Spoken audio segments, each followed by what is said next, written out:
16 दिसंबर 2023 का दिन होता है। कॉलेज में एनुअल फंक्शन होता है। एक बहुत बड़ा कॉलेज होता है। कॉलेज में बहुत सारे डीजे बज रहे होते हैं, शोरगुल का माहौल रहता है। कॉलेज के स्टूडेंट जो रहते हैं, जो टीचर रहते हैं, सभी लोग कॉलेज में मौजूद रहते हैं, अपनी सब व्यवस्था कर रहे होते हैं। तभी एक महिला होती है जिसकी उम्र 30 साल के आसपास होती है। वो एक कॉलेज की लाइब्रेरियन होती है। वो तीसरी मंजिल पर जा ही रही होती है। तभी उसी कॉलेज के 4 लड़के जो कि उसके साथ जाते हैं और उसको पकड़कर उसके साथ दरिंदगी करते हैं, उसके साथ गलत संबंध बनाते हैं। जो महिला रहती है चीखती चिल्लाती रहती है, लेकिन उसके चीखने चिल्लाने की आवाज़ वहाँ पर किसी को सुनाई ही नहीं देता है, क्योंकि बहुत सारा शोरगुल होता है, डीजे बज रहे होते हैं। इसके बाद वो जब उसकी हवस उन लोगों की पूरी हो जाती है, तुरंत नीचे आ जाते हैं। बाद में जो महिला होती है वो चलने की हालत में भी नहीं होती है, लेकिन जैसे तैसे अपने आप को संभालती है और खुद कपड़े ठीक करके नीचे आ जाती है। लेकिन ये बात किसी को बताती नहीं है। लगभग ऐसे ही 3 महीना बीत जाता है। फिर 3 महीने के बाद जो चारों लड़के हैं अचानक से गायब हो जाते हैं और वो महिला भी गायब हो जाती है। तो दोस्तों आइए जानते हैं इस घटना की पूरी जानकारी इस वीडियो के माध्यम से। मैं हूं ज्योति कुशवाहा और आपका ज्योति वॉइस चैनल में स्वागत है। उम्मीद करती हूं कि ज्योति वॉइस की सभी फैमिली अच्छी होगी और अपना ख्याल रख रही होगी। वीडियो में आगे बढ़ने से पहले आप लोग से रिक्वेस्ट है, जो कोई भी मेरी भाई बहन चैनल पर नए हैं तो वीडियो को लाइक कर दीजिएगा, शेयर करिएगा, चैनल को सब्सक्राइब जरूर करिएगा, ताकि हमारा हौसला बढ़ता रहे और आप लोग के बीच में ऐसे ही नए नए इंटरेस्टिंग वीडियो ला सकूं। आज की जो सच्ची घटना है, ये घटना है बिहार का जिला समस्तीपुर। समस्तीपुर का एक परिवार रहता था। परिवार में एक सीमा नाम की लड़की थी, जो कि सुंदर, बहुत ही सुंदर, सुशील थी, पढ़ने में भी तेज थी। इसके बाद जो उसके माता पिता थे, उसके जो पिता थे घर का ही खेती बाड़ी करते थे, किसानी करते थे, और इसी से जो कुछ भी उनको आमदनी होता था वो अपने परिवार का गुजारा करते थे। जैसे तैसे सीमा बड़ी हो जाती है। बड़ी होकर कुछ आगे पढ़ना चाहती है, लेकिन उसके पिता की उसके पास इतनी हैसियत नहीं रहती है कि वो अपनी बेटी को आगे पढ़ाए। इसके बाद उसके पिता उसकी शादी के लिए लड़का देखने लगते हैं, और लड़का जब देखते हैं तो जल्द ही उनकी तलाश भी पूरी हो जाती है। एक नवीन नाम का लड़का मिलता था, जो कि वो भी अच्छा खासा रहता है, हैंडसम रहता है, देखने में भी सुंदर रहता है। नवीन के पास बहुत सारी टैक्सियाँ रहती है, उसी का वो काम करता है। वो टैक्सी लोगों से टैक्सी चलवाता था और उसी से अच्छा खासा पैसा भी कमा लेता था। अब नवीन और सीमा की शादी तय हो जाती है। दोनों की शादी की डेट भी फिक्स हो जाती है। दोनों एक दूसरे को देखते हैं, पसंद भी कर लेते हैं। शादी का दिन भी आ जाता है, धूमधाम से शादी भी हो जाती है। सीमा शादी करके अपने ससुराल आ जाती है, और जब ससुराल आती है तो नवीन के साथ बहुत ही खुश रहने लगती है। उसके ससुराल में उसके सास ससुर रहते हैं और उसके पति रहता है। ज़्यादा फैमिली नहीं रहता है, छोटा फैमिली रहता है। अच्छा खासा उसकी ज़िंदगी चलने लगती है। वो सोचती है कि चलो ज़्यादा पढ़ लिख नहीं पाई तो क्या, मेरे पति जो है बहुत ही अच्छे मिले हैं। और सभी लड़कियां यही चाहती है कि अगर मायके में किसी चीज़ की दुख तकलीफ हो तो ससुराल में आ जाते हैं तो सब कुछ अच्छा अच्छा हो जाता है। वो जैसा सोची थी वैसे ही उसको रहने लगती है। वैसे ही ससुराल मिल जाता है, पति मिल जाता है। कुछ दिन तो बहुत ठीक ठाक रहता है, किसी चीज़ की कोई कमी नहीं रहती है। लेकिन धीरे धीरे नईम की आदत बिगड़ जाती है। उसकी संगत किसी गलत लोगों के साथ हो जाती है, जिससे कि बहुत ज़्यादा शराब पीने लगता है। और शराब का इतना ज़्यादा आदी हो जाता है कि आए हर दिन शराब पी कर आता, और शराब पीने से ही उसके बहुत सारे कर्ज हो जाते हैं। कुछ दिनों के बाद कर्ज चुकाने के लिए अपनी टैक्सियाँ भी बेचने लगता है। इसका विरोध जब सीमा करती है तो सीमा की एक बात नहीं सुनता था, और जब ज़्यादा इसका विरोध करती थी तो सीमा को भी मारता पीटता था। अब तो सीमा परेशान हो जाती है, करे तो क्या करे, जाए तो कहाँ जाए। इसके बाद कुछ दिन ऐसे ही गुजरता है। फिर सीमा सोचती है कि अब मुझे कुछ काम करना चाहिए।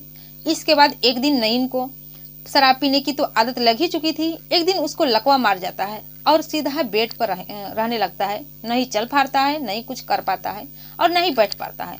अब तो सीमा परेशान हो चुकी थी। घर में पैसे की दिक्कतें होने लगी थी। जैसा कुछ पहले गुजर रहा था उससे भी बदतर हो गया था। सीमा बहुत ही दुखी हो जाती है। इसके बाद वो सोचती है कि मुझे भी कुछ करना चाहिए। इसके बाद वो अपने ही पड़ोस के रहने वाले एक रामसरे नाम का आदमी रहता है, जो कि कॉलेज में लेक्चरर रहता है।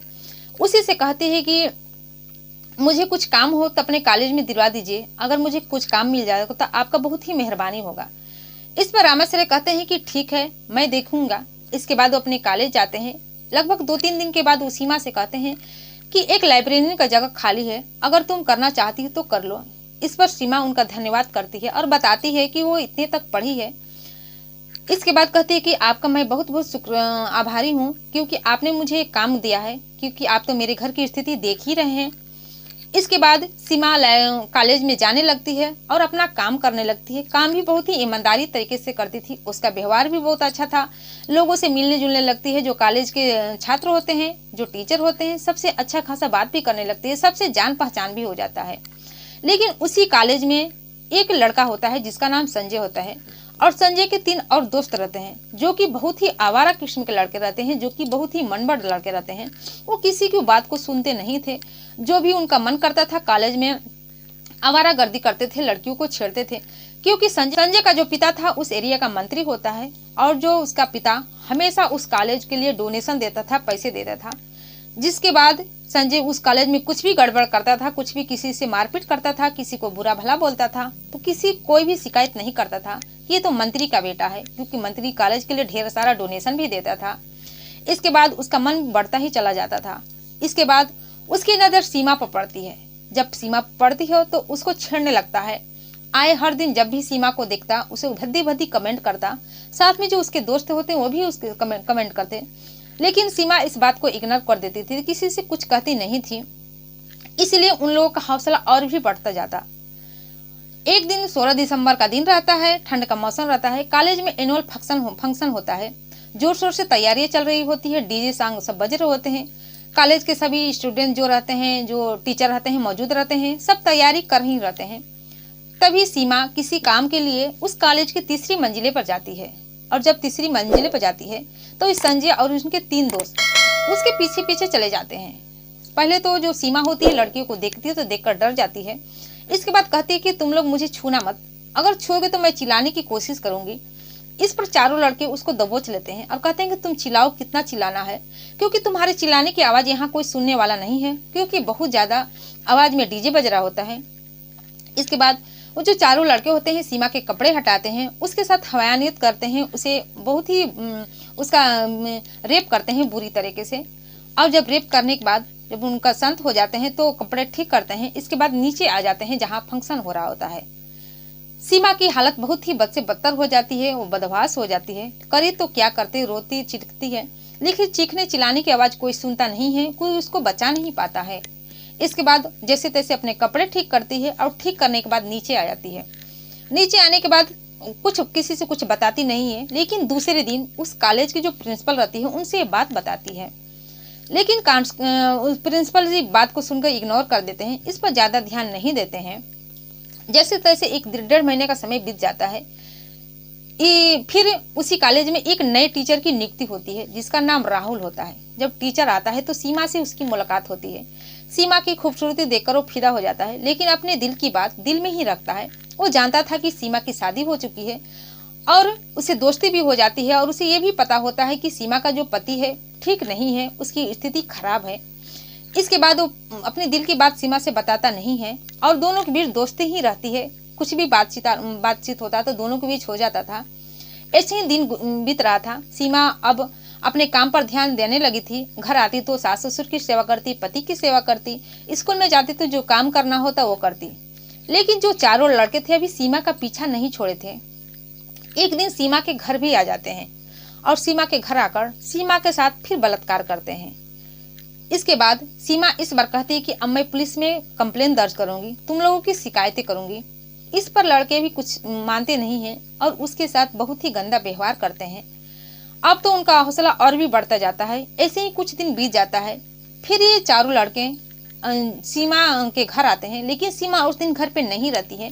सीमा के पति की हत्या कर देते हैं, और जब सीमा के पति की हत्या कर देते हैं तो सीमा के मोबाइल पर कॉल करते हैं कि तुम पुलिस में कंप्लेन दर्ज मत कराना, नहीं तो जो हश्र तुम्हारा पति का हुआ है वही हश्र तुम्हारा होगा। इस पर सीमा अपने घर आती है तो घर आकर देखती है कि उसके पति की मौत हो चुकी है। वो रोने लगती है, चीखने चिल्लाने लगती है, लेकिन ये बात पुलिस में कंप्लेन दर्ज नहीं कराती है, नहीं जाती है। जैसे तैसे उसका पति का अंतिम संस्कार किया जाता है। बहुत उदास सी रहने लगी थी, उसे समझ में नहीं आ रहा था कि क्या करे। एक तो जो उसका पति था वो भी उसे छीन लिया गया था, और उसके साथ साथ बार बार रेप भी हो रहा था। सभी लोग देखते तो ये कहते कि इसका पति नहीं है, इसलिए ऐसी उदास सी रह रही है। लेकिन उसके दिल की बात कोई नहीं जानता था। लेकिन जो राहुल था उसके दिल की बात को पढ़ रहा था, वो जान रहा था कि आखिर क्यों उदास है। इसके बाद वो सीमा से जोर देकर पूछने लगता है। सीमा भी राहुल को अपना दोस्त मानती थी, उसे अपना हर सुख दुख शेयर करती थी और रोने लगती है और बताने लगती है कि जो चारों लड़के हैं, संजय के और उसका जो 3 दोस्त, वो हम लोग को बहुत ही परेशान करके रखे हैं। 2-3 बार मेरी इज्जत पर भी हाथ लगा दिए हैं और मेरे पति की भी हत्या कर दिए हैं, जिसकी वजह से बहुत ज्यादा परेशान रहने लगी थी। इस पर राहुल कहता है कि तुम चिंता मत करो, मैं तुम्हारा साथ दूंगा, तुम जैसा जैसा मैं कर रहा हूँ वैसा वैसा करना। इस पर दोनों मिलकर एक प्लान बनाते हैं और जब दोनों प्लान बनाते हैं तो एक दिन जो सीमा होती है, चारों लड़कों को कॉल करके अपने घर बुलाती है। अब बहुत सारी शराबें रखी रहती है, उसमें कुछ नींद की गोली भी मिला देती है और चारों लड़कों को कॉल करके कहती है कि तुम लोग मेरे घर आओ, क्योंकि अब तो मेरा पति भी नहीं है। मैं चाहती हूँ कि अब तुम ही लोग मेरे साथ ही हो, तुम ही लोग के साथ रहूं। रुपए पैसे की भी दिक्कत हो रही है, घर चलाने में भी दिक्कत हो रही है, इसलिए मैं चाहती हूँ कि तुम ही लोगों के साथ रहिए, तुम ही लोग मेरा सहारा बन सको। इस पर चारों लड़के बहुत ही खुश हो जाते हैं और सीमा के घर आते हैं। जब सीमा के घर आते हैं तो सीमा कहती है कि पहले तुम लोग जमकर शराब पियो, इसके बाद मौज मस्ती करेंगे। उन चारों लड़कों को पता ही नहीं होता कि सीमा आखिर चाहती क्या है। पहले तो उन लोगों को जी भर के शराब पिलाती है। राहुल उसी समय सीमा के घर में ही छुपा रहता है। जब चारों लोग शराब पीकर टली हो जाते हैं, राहुल उसके घर से निकलता है और चारों लोग का बारी बारी से गला दबाकर हत्या कर देता है। जब चारों की हत्या कर देता है तो उसकी लाश को टुकड़े करता है और बोरी में भरकर अलग अलग जगहों पर फेंक देता है ताकि वो पकड़ा न जाए। ऐसे ही 3-4 दिन का समय गुजर जाता है। उधर जो संजय होता है, उसके जो माता पिता होते हैं, संजय की तलाश करने लगते हैं, जो कि बहुत पैसे वाले होते हैं, रसूख वाले होते हैं। संजय की तलाश करते हैं लेकिन संजय का कहीं पर कुछ पता नहीं चलता है। जब संजय का कहीं पता नहीं चलता है तो उसके माता पिता थाने में जाते हैं और थाने में जाकर संजय की गुमशुदा का रिपोर्ट दर्ज कराते हैं। तब पता चलता है कि संजय ही नहीं बल्कि उसके 3 दोस्त भी गायब हैं। उन लोगों के माता पिता भी उन लोगों का गुमशुदा होने का रिपोर्ट दर्ज कराए थे। अब संजय की छानबीन चलने लगती है लेकिन कहीं से भी कुछ सबूत नहीं मिलता है कि आखिर वो गया तो गया कहाँ, उसकी हत्या हुई है या कहीं पर गया है। इसके बाद कॉलेज में भी पूछा जाता है तो कॉलेज के प्रिंसिपल से ये पता चलती है कि कुछ महीने पहले जो संजय था वो इसी कॉलेज की लाइब्रेरियन के साथ बहुत ही बुरा व्यवहार किया था, उसकी इज्जत पर हाथ डाला था। लेकिन ये मामला उसी जैसे तैसे टल गया था, ये आगे नहीं बढ़ा था। इसके बाद पुलिस बहुत ही परेशान हो जाती है, कहीं पर भी न संजय की लाश मिलती है, नहीं उसका कुछ पता चलता है। इसके बाद उसका जो मोबाइल नंबर रहता है, उसका उस मोबाइल नंबर का लोकेशन पर डालते हैं तो उसका लोकेशन जो लास्ट लोकेशन रहता है सीमा के घर पे ही दिखाता है।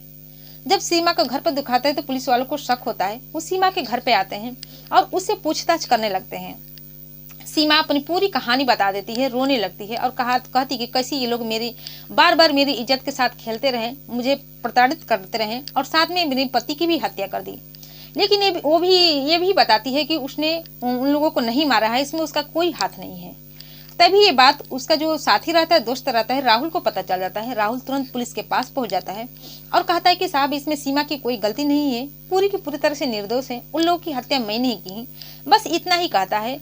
इसके बाद जो पुलिस है उसको गिरफ्तार कर लेती है। अब गिरफ्तार करने के बाद थाने ले जाती है जहां से उसे जेल भेज दिया जाता है। इधर जो सीमा रहती है अकेली रहने लगती है, लेकिन कुछ ज्यादा सबूत के अभाव में, कुछ पुख्ता सबूत नहीं मिलने के कारण जो राहुल होता है 6-7 महीने के बाद ही जेल से वापस आ जाता है। और जब जेल से वापस आता है तो सीधा सीमा के घर आता है और उसके सास ससुर से कहता है कि मैं सीमा से शादी करना चाहता हूँ, उसकी ज़िंदगी को बसाना चाहता हूँ, उसकी ज़िंदगी आगे बढ़ा चाहता हूँ, उसकी ज़िंदगी में खुशियाँ लाना चाहता हूँ। इस पर सीमा के सास ससुर भी खुश हो जाते हैं। उन्हें चाहिए क्या था, सीमा का एक सहारा चाहिए था, क्योंकि उसका जो बेटा था इस दुनिया में नहीं था। इसके बाद उसकी शादी उससे कर देते हैं और सीमा राहुल के साथ ही खुशी खुशी रहने लगती है। तो ये दोस्तों, ये रही पूरी कहानी आप लोग के सामने। इस कहानी के बारे में आप लोग क्या सोचते हैं, आप अपनी राय कमेंट सेक्शन में कमेंट करके जरूर बताइएगा। और ये कहानी घटना सुनाने का उद्देश्य आपको दुखी करना, परेशान करना नहीं था, बल्कि जागरूक करना था, सचेत करना था कि आप भी सावधान हो जाइए, सतर्क हो जाइए और अपना और अपने परिवार का ख्याल रखिए। तो आप लोग कमेंट में जरूर बताइएगा क्या जो राहुल ने किया था सही किया था और इस पर उसकी क्या सजा मिलनी चाहिए। तो फिर मिलती हूँ अगले दिन नई कहानी के साथ, नई घटना के साथ। तब तक के लिए जय हिंद, जय भारत।